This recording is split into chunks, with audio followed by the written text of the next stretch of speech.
Magandang araw mga katumbok at welcome uli tayo sa ating munting video.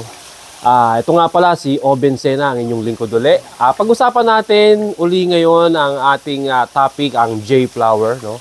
So, ang topic natin is ang diameter or millimeter ng shaft. Ano ba talaga ang magandang millimeter sa shaft? So, ang magandang millimeter talaga as perfect, 12.5. So, yun po yung aming binibenta dahil sa lahat po ng carbon fiber ngayon, perfect po talaga ang shaft pagdating sa 12.5. Dahil dun po ang deflection po ng shaft ay talagang hindi humahagis ang pamato. So dun po nila na-discover na ang carbon fiber pala as pagka naging 12.5 or pag tumaba ng 12.9 or something ay nagwawala na. So ayan po ang ating binebenta ngayon, ang J-flower na carbon fiber shaft na may 12.5 mm. Okay, kung gusto niyo pong umorder sa J-flower, huwag niyo kayong mag-atubiling kumontak lang sa akin.